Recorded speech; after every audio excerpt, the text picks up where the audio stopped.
getting my sweat on. Check out this review on Heart and Soil Supplements, Firestarter and Warrior. She says, I take these every morning. I used to take an L-carnitine powder every morning, and this is definitely easier and less damaging to my gut and teeth. I hated drinking 10 ounces of watermelon flavored pre-workout at 5 a.m. anyway. The sweat I get from Firestarter is just as good as any supplement I have used. I love that Janice is stoked about this. Warrior is our new collaboration with George St. Pierre. It is my two favorite organs. It is heart and liver. And Firestarter is our high stearic acid tallow, which is from suet. And I was just in Ohio hanging out with my friend Roman Atwood, and I was thinking, what could we do for people who need a pre-workout? And Janice has already found a good option for this. She's combining Firestarter with Warrior. I think it's a great option. But I convinced Roman to not take his pre-workout, and we still had great workouts. Pre-workouts are bullshit. You know this, guys. But you can find us at heartandsoil.co. If you want to reclaim your birthright to radical health, there's one other review I have to read for you guys because it is so cool. The title is AKA the MILF Maker from Teresa F. on our Skin, Hair, and Nails. She says, thank you for helping me get another step closer to becoming a certified MILF.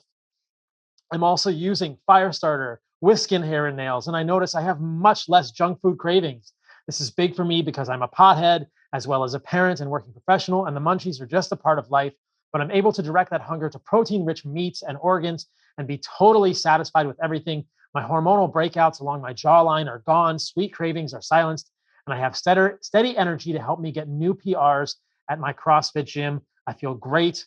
I think at Heart and Soil, we all could say that we're proud to help Janice and Teresa become MILFs. And that is a cool thing about what we're doing. I don't actually know what that acronym stands for, but you guys probably can fill in the blanks. Check us out at heartandsoil.co. That is .co. And we will help you reclaim your birthright to radical health. On this week's episode of the podcast, I do a deep dive on more lies that have been repeated time and time again that I think are causing problems for humans, that are becoming pseudo fake truths because they've been repeated so many times. And these are the lies around cows causing climate change.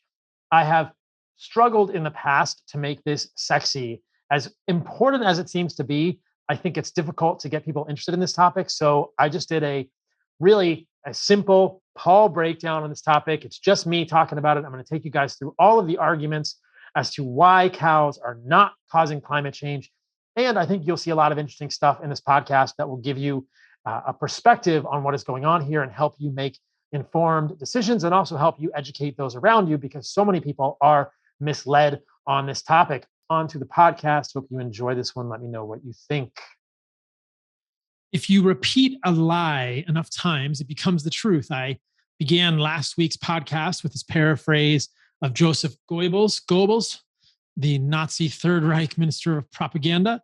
And I will repeat it again at the beginning of this week's podcast, because I think it is again true for what I will be talking about this week, which is the notion that cows are causing climate change.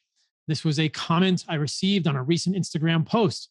This was a post that I did where I was at the river by my house, and I was thinking about how we would view the natural world, how we would view food and a hierarchy of foods if we were in our quote unquote natural state as hunter-gatherers.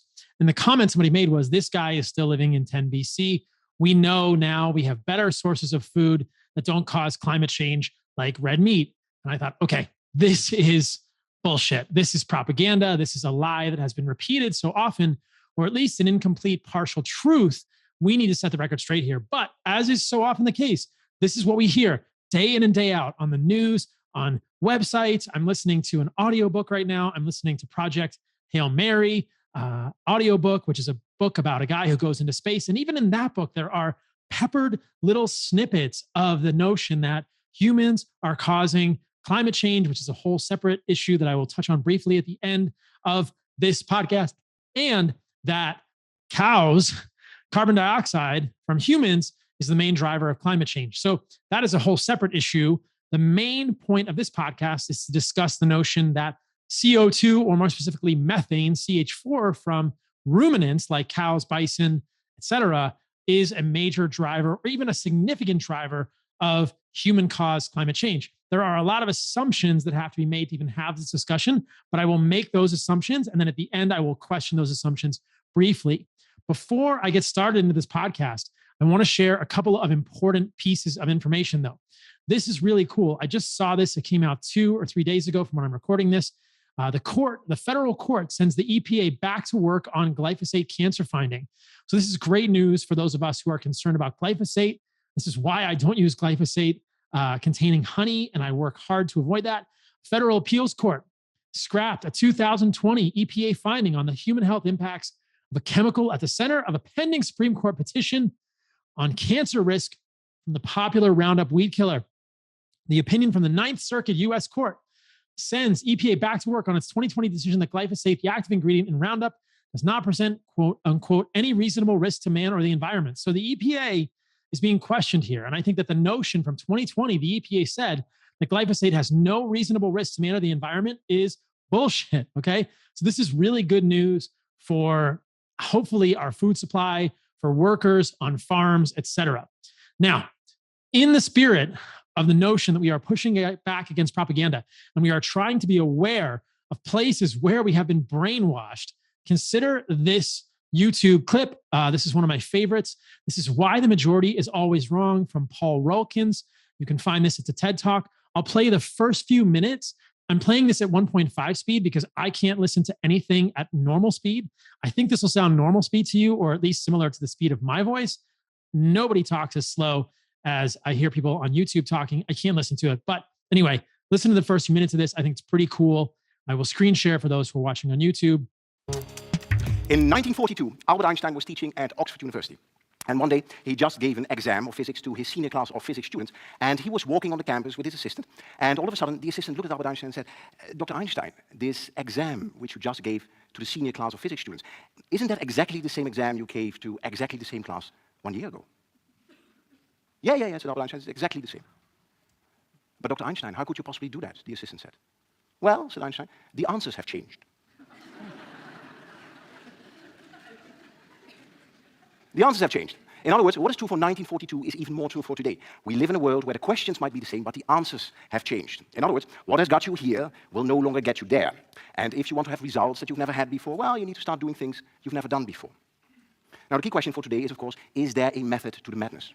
Is there a way that each of us can do impossible things to truly create dramatic results? And good news is that the answer to that question is yes. Because what I'm going to explain today is, when it comes to high performance, why the majority is always wrong, and how you can use that to get everything you can out of everything you've got. But let me first introduce you to something interesting, an interesting observation. When people, teams, and organizations, whenever they hit a wall, they tend to do one of two things. They either do more of the same things, or they do less of the same things.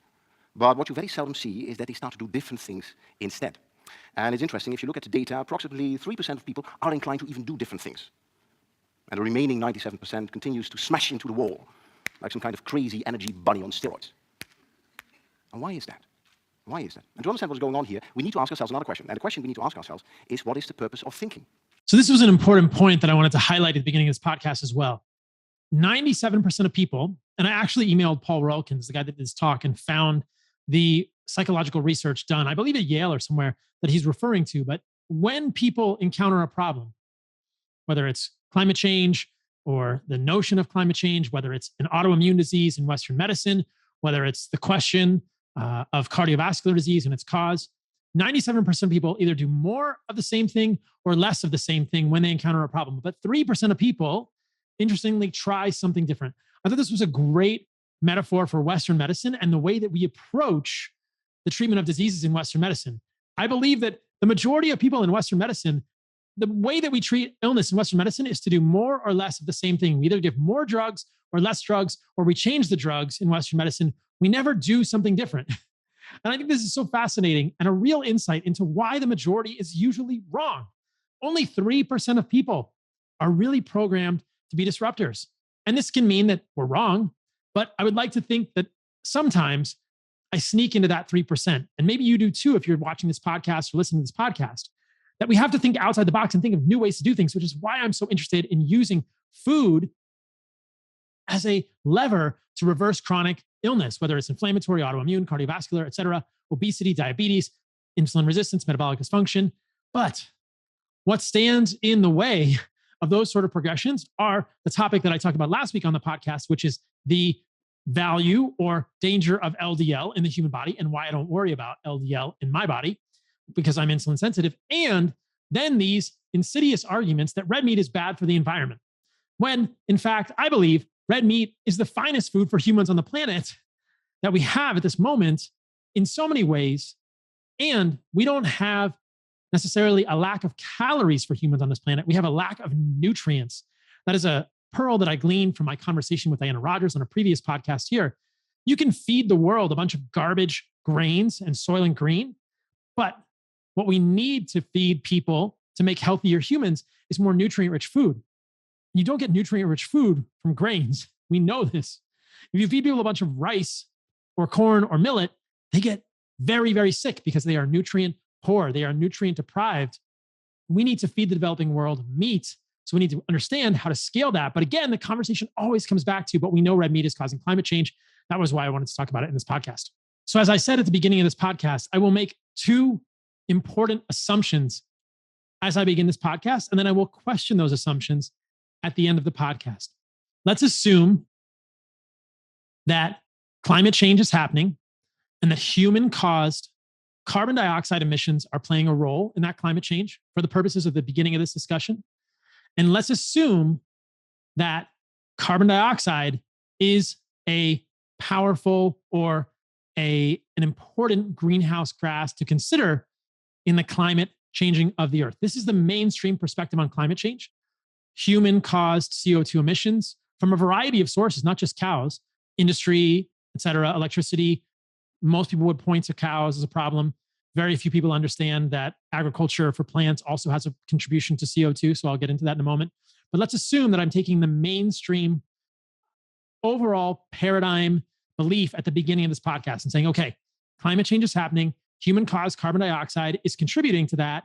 And number three, or the same number two, essentially, carbon dioxide can only be contributing to that if it is actually a potent greenhouse gas that will change the temperature and the radiance of energy from the earth to outer space. So we must make those assumptions in the beginning. As I said, at the end of this podcast, I will show you something that may challenge your assumptions on those beliefs. Maybe you'll stay in the 97% who don't choose to challenge your beliefs, or maybe you'll actually think outside the box. Who knows? I'm not a physicist. And as you'll see, this thing I'm going to show you at the end is interesting physics from Max Planck and others. So we'll see what it ends up at. But at the beginning of this conversation, I want to start with those assumptions. So the party line for these people who will comment on my Instagram and say, we know that red meat is causing climate change, is essentially the notion that cows fart. Actually, it's a burp. They burp out methane. All ruminants do. A bison does, a deer does, an antelope does. And there are many things that contribute methane to the environment outside of, between the earth and space.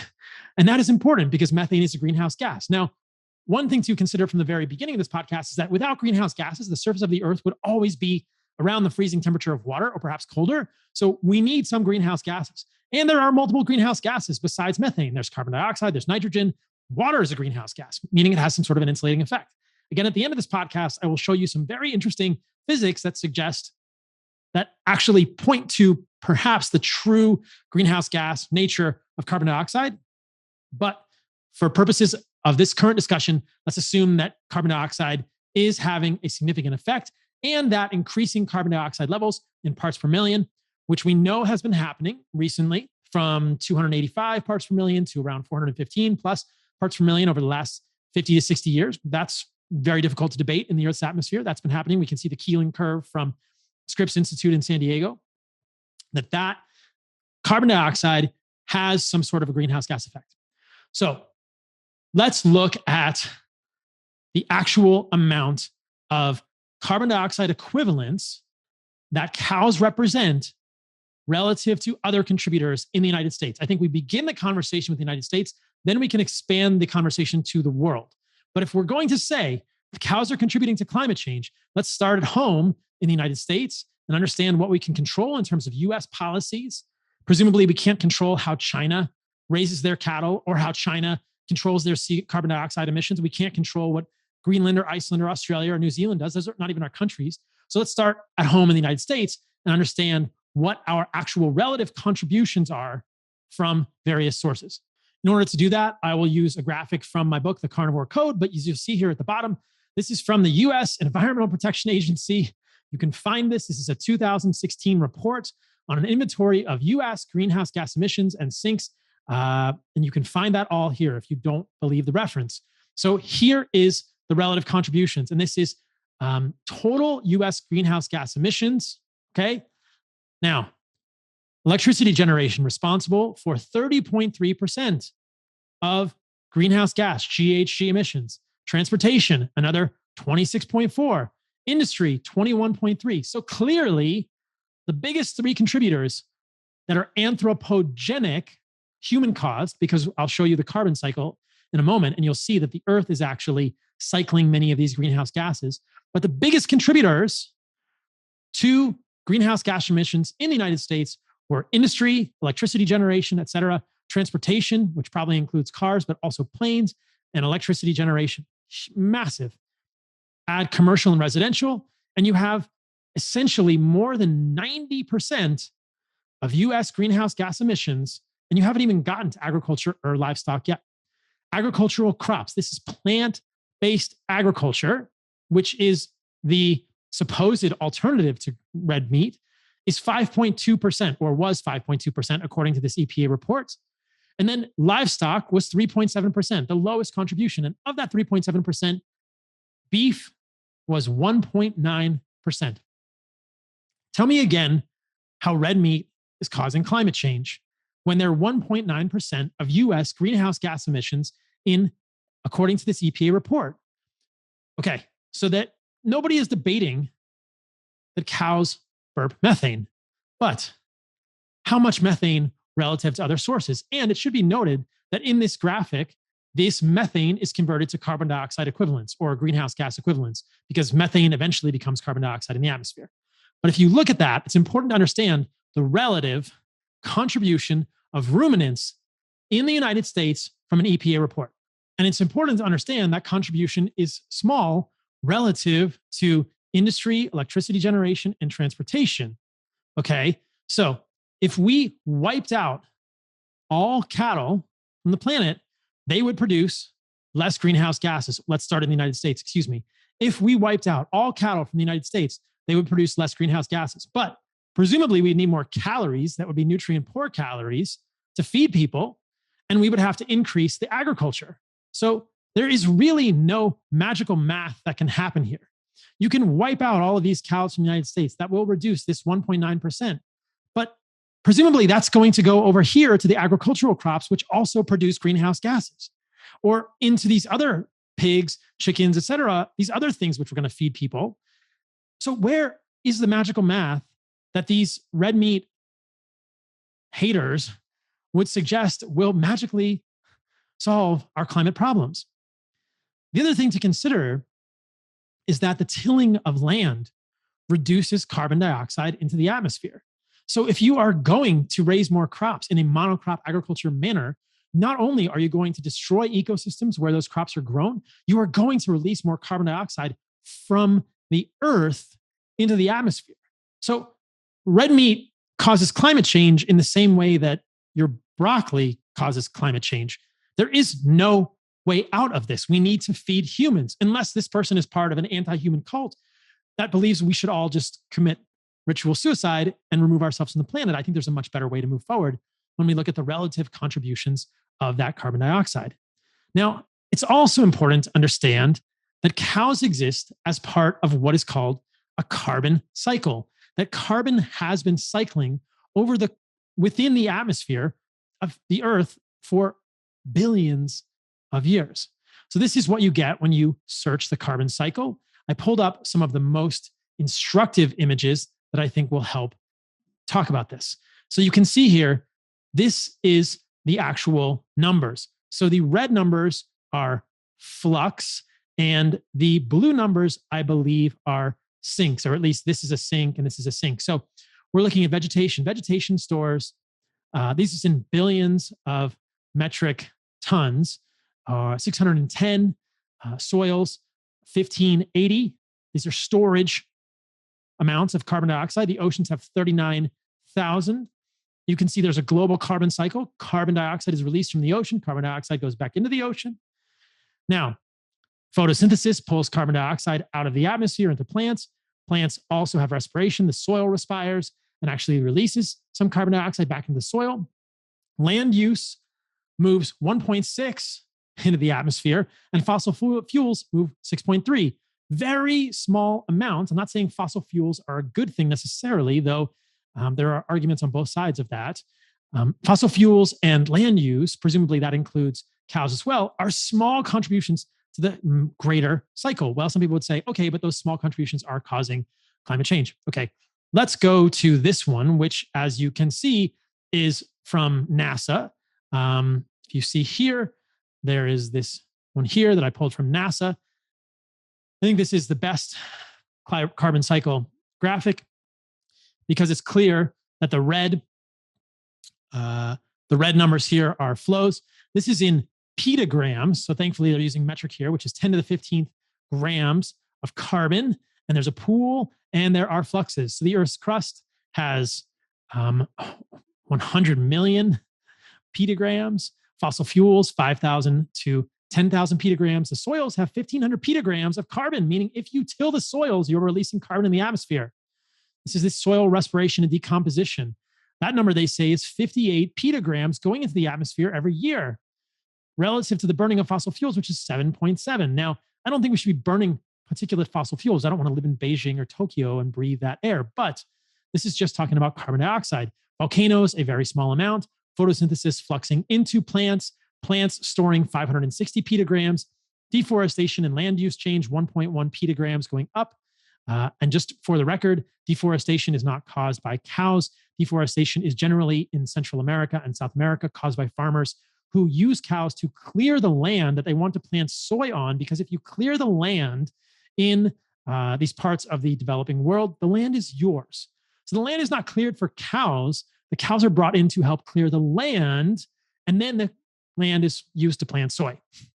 Ocean uptake 92, ocean loss 90. The atmosphere has 750, but it's important to note there is tons of carbon everywhere, and it is fluxing and going all over the place. And cows exist within this cycle. Cows contribute some of this to the burping process. Methane breaking down into carbon dioxide in the atmosphere, et cetera. But cows are not the only contributor. And in the United States, cows are a fraction of the contribution. Now, I think a lot of the misconception comes from an FAO report that was done in 2007 and then redone about 10 years later, or 8 or 9 years later, because there was a miscalculation. This is called Livestock's Long Shadow. And the problem with this report was manifold. But one of the main problems was that while there was a life cycle calculation for the amount of carbon that a cow releases into the environment, there was no life cycle calculation for what cars do.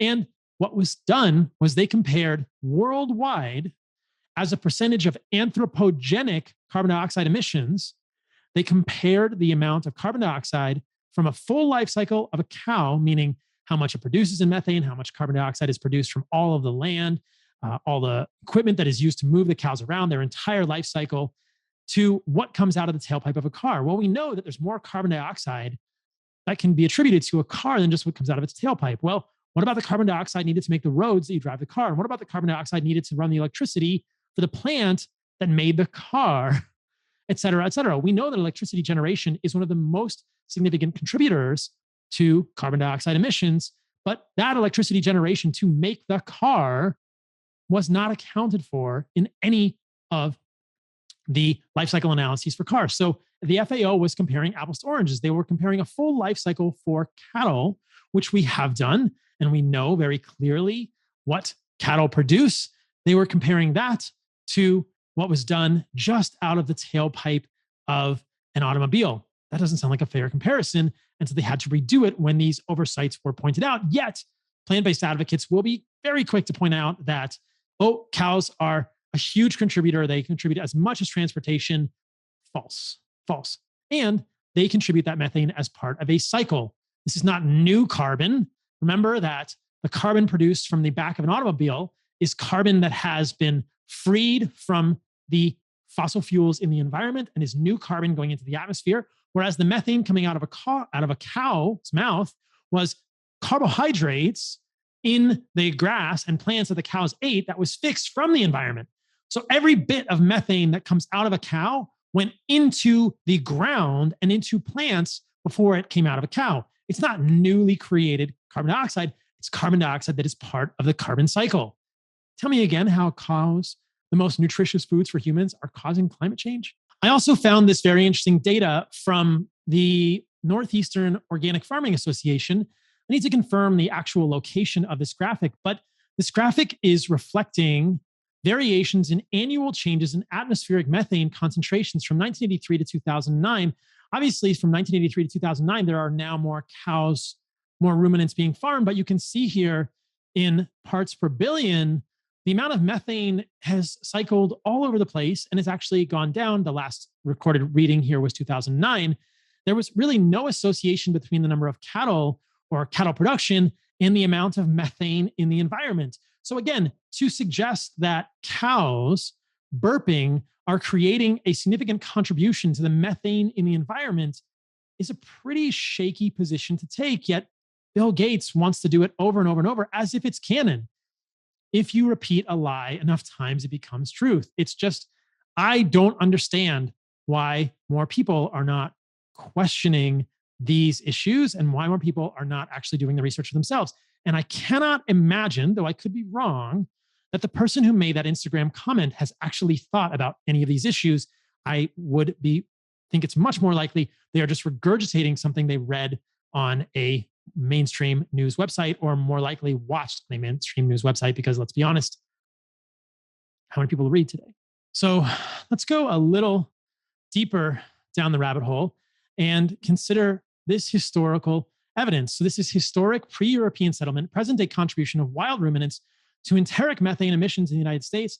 This is a paper from Penn State University in 2012, and it says overall enteric methane emissions from bison, elk, and deer in the pre-settlement period, which is, I believe, in the late 1800s, were about 86% of the current methane emissions from farmed ruminants in the United States. Wait a minute. You mean before the United States was settled, there was 86% of the same methane emissions because there were millions of bison, elk, and deer in the Western United States? That's exactly what I'm saying. And yet now, the environmentalists, quote unquote, or people on Instagram are complaining that a 14% increase in overall methane emissions, 14%, because of our current populations of farmed animals, is the cause of climate change or a significant contribution of climate change. That I find to be extremely unlikely.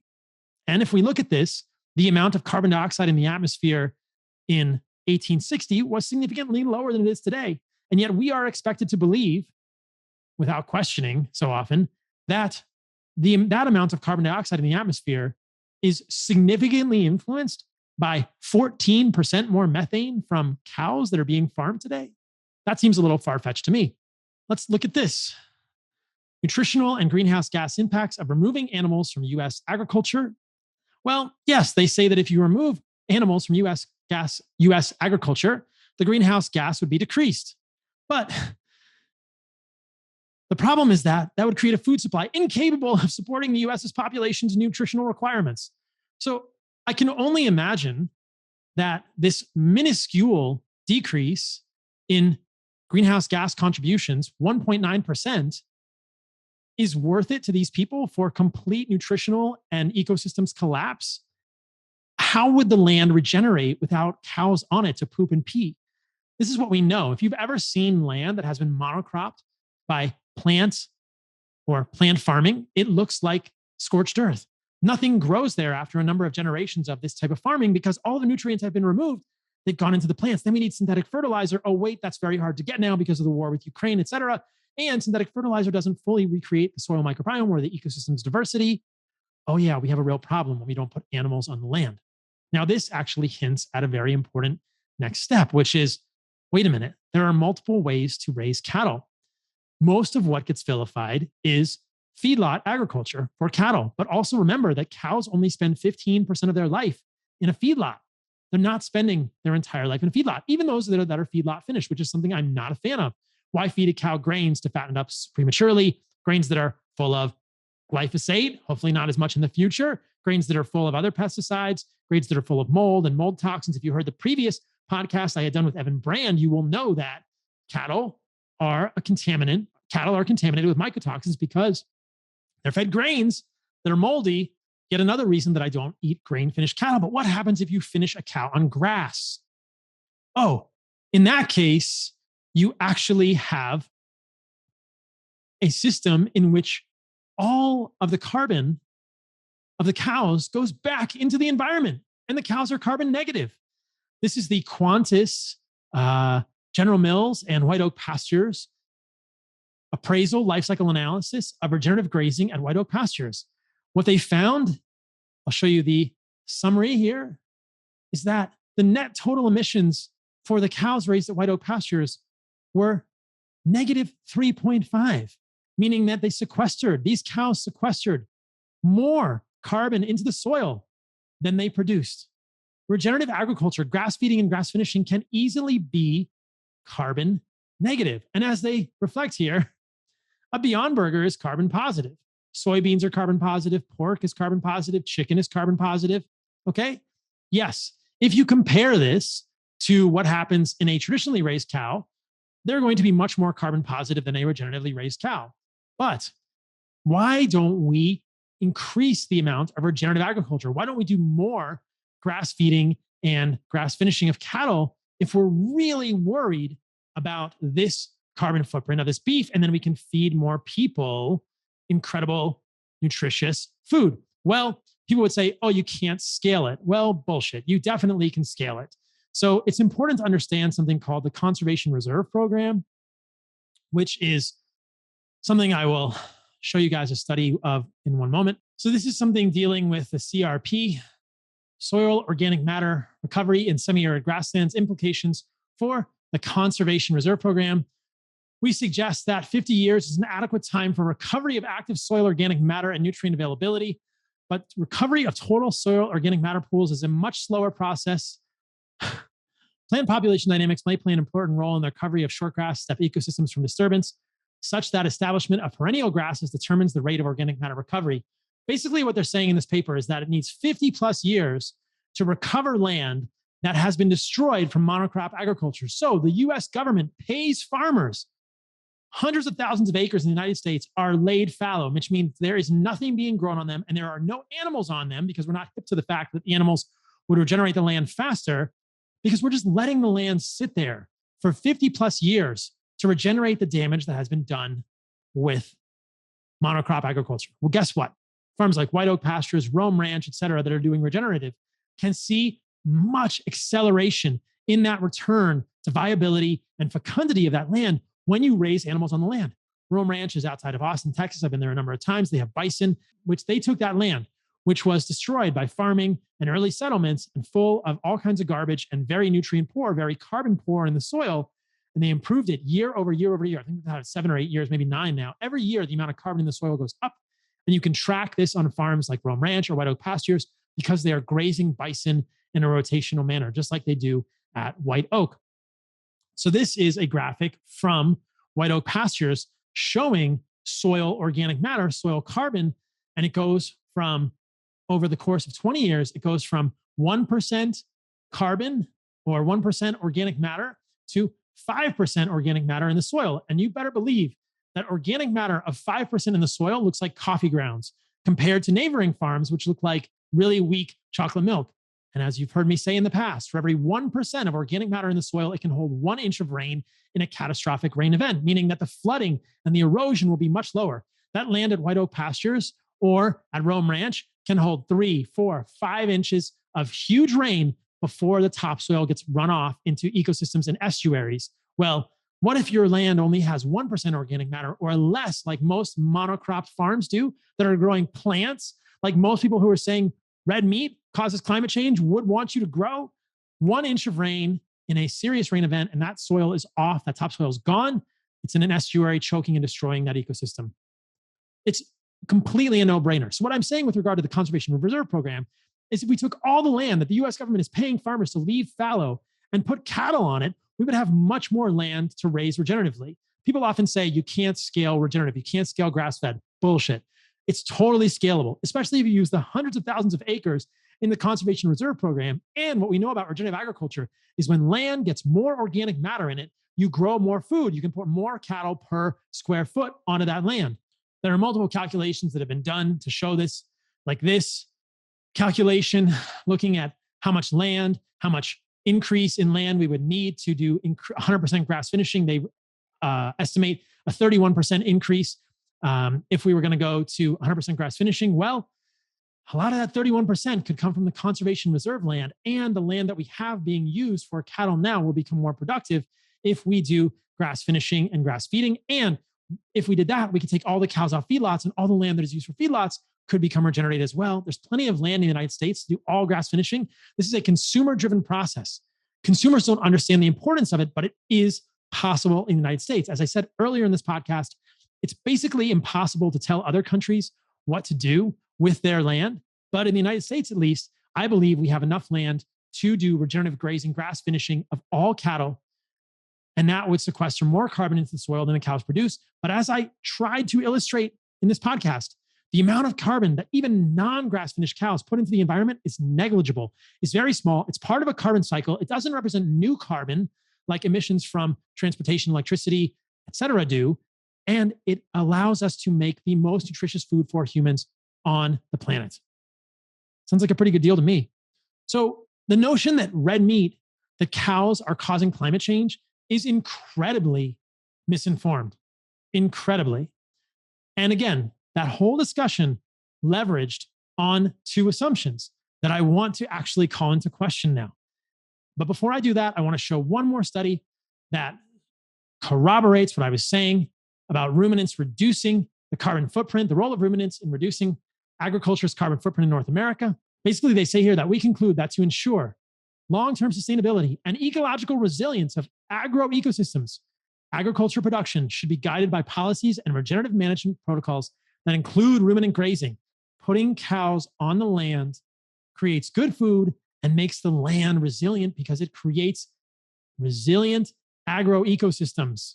Collectively, conservation agriculture supports ecologically healthy, resilient agroecosystems and simultaneously mitigates large quantities of anthropogenic greenhouse gas emissions. That's essentially a fancy way of saying that cows support ecosystems on the land by creating a dynamic grassland ecosystem, which is where ruminants belong and have been for millions of years of their evolution. And it essentially eliminates anthropogenic greenhouse gas emissions from the cattle, which is negligible in the first place. Many of you have asked me to do shorter podcasts, so I'm trying to do summaries. I want to share with you a few minutes of this YouTube video, which really struck me. I'm going to challenge your belief that carbon dioxide is an important greenhouse gas, with the caveat that I'm not a physicist, though I did do a lot of physics and a lot of this type of math, even quantum mechanics, when I was in my pre-med education at William & Mary. However, beyond college, I have no training in physics, so I can only assume that these equations discussed in this video are correct, but the historical references to Max Planck and Karl Schwarzschild do seem to be fairly accurate to me. So I will show this video and you guys can decide what you think. If anyone out there is a physicist and can debate or debunk these equations, then please share that information with me because this blew my mind. Now, this is perhaps the most important transparency I'm going to show you in this talk. And it's worth taking a little time to talk about it. On the right of the transparency are 2 very eminent physicists. On the top is Max Planck, and Max Planck discovered quantum mechanics, trying to figure out how it is that radiation works. Why does the wavelength distribution of radiation look the way it does? He knew the way it looked by the time he started his work, by the late 1800s, early 1900s. And in solving that problem, seemingly intractable problem, it had all sorts of paradoxes in classical physics. He invented quantum mechanics. So quantum mechanics came from solving the radiation transfer problem. It didn't come from particle accelerators or from radioactivity. It came from thermal radiation. And below is Karl Schwarzschild, who was a little bit younger than Max Planck and tragically died during World War I on the Russian front, not from Russian bullets, but from a horrible autoimmune disease, which got worse while he was in the service and eventually killed him. But turning now from these personalities to the picture, the smooth envelope curve, blue curve on my chart here, is Planck's radiation curve. So that's the prediction of how much Earth would radiate to space if there were no greenhouse gases. And the area under that curve, as it's pointed out on the graph, is 394 watts per square meter. That's the radiation pouring out into cold space. And if you look from satellites, that is not what you observe. You do not observe Planck's curve when you look down onto the Earth. Instead, what you see is the black jagged curve below with all sorts of wiggles in it. And I'll call that the Schwarzschild curve, after Karl Schwarzschild, who was the first to show how to calculate that curve, how to model it. He got it absolutely right. He was an amazing guy. God knows what he would have done if he had survived. But he was the first to write down, for example, an analytic solution to Einstein's general relativity equations. Absolutely astonishing. So according to Schwarzschild, you get this jagged black curve. So the area under the jagged black curve is the radiation the Earth really radiates to space. It's 277 watts per square meter, compared to almost 400 if there were no greenhouse gases. So there's a substantial decrease in the cooling of the Earth due to greenhouse gases.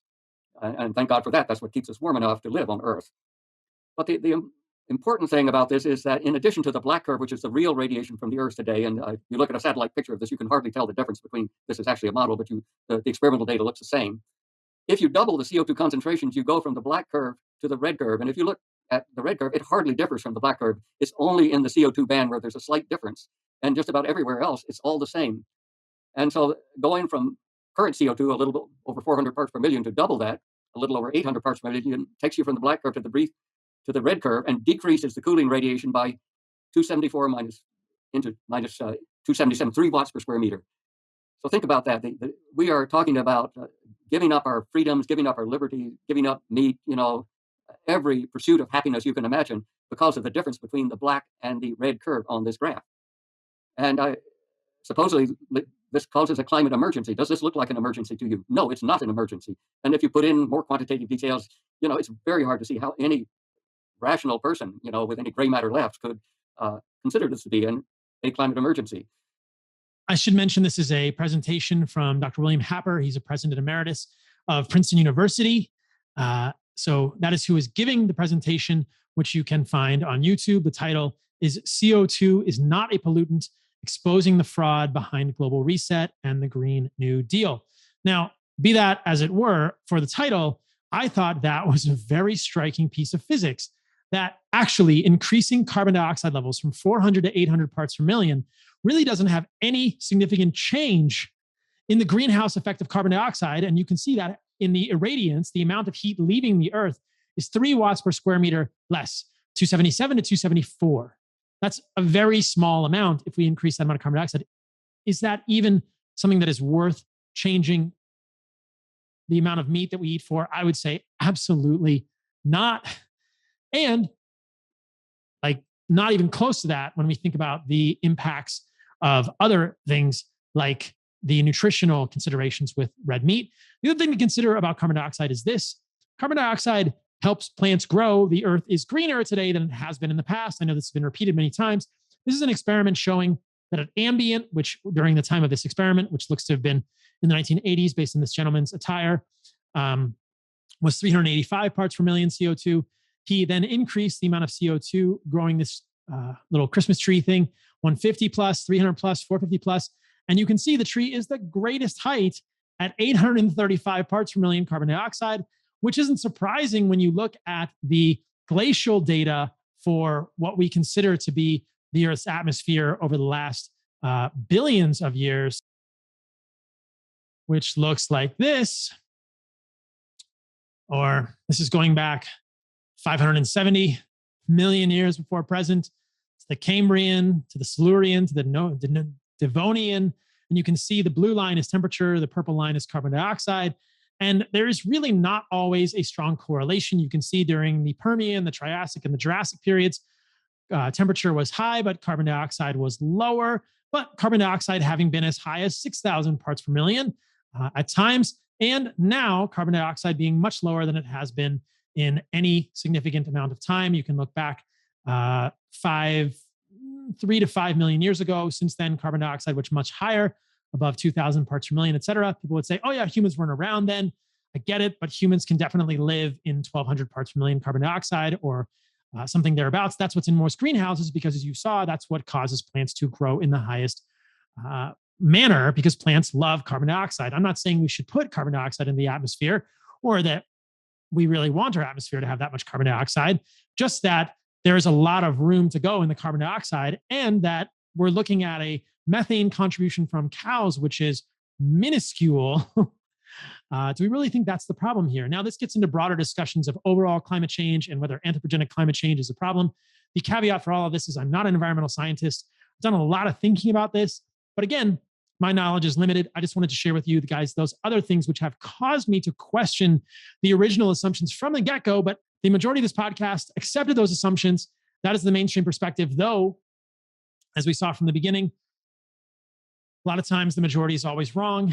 I would love for a physicist to help me understand why Carl Schwarzschild's equations are not valid for carbon dioxide and show me actual real data that illustrates strong properties of carbon dioxide as a real greenhouse gas, because that data seems to suggest otherwise. Nevertheless, what we walk away from this podcast with, what I walk away from this podcast with, hopefully it's imparted some knowledge to you, is the notion that ruminants are part of a carbon cycle, this being cows, bison, elk, deer, et cetera. They've been in the United States, they've been in Northern America for hundreds of years. They've been in North America for thousands, hundreds of thousands of years, millions of years probably.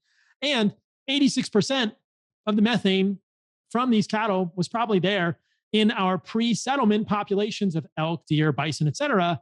We have a very small increase, 14% increase in methane with livestock populations that feed our populations that help us become healthy. We know there are better ways to raise cattle. Support regenerative agriculture with your dollars and with educational materials. Educate yourself, educate other people. The next time you see someone say red meat is causing climate change, ask them why they think that and understand that there's a lot to question with regard to this issue. It's very complex, but I think the notion that cows are a significant contributor to climate change is absolutely absurd. But if you repeat a lie enough times, it becomes the truth. That's why I do the work I do, trying to help people understand what is lie and what is truth. None of us will ever know for sure. I will certainly make mistakes, but as far as I can tell, the notion that red meat contributes to climate change is a lie. It's certainly been repeated a lot of times. Let's prevent it from becoming truth. Thanks for listening to this podcast, guys. Hope it was helpful. Till next time.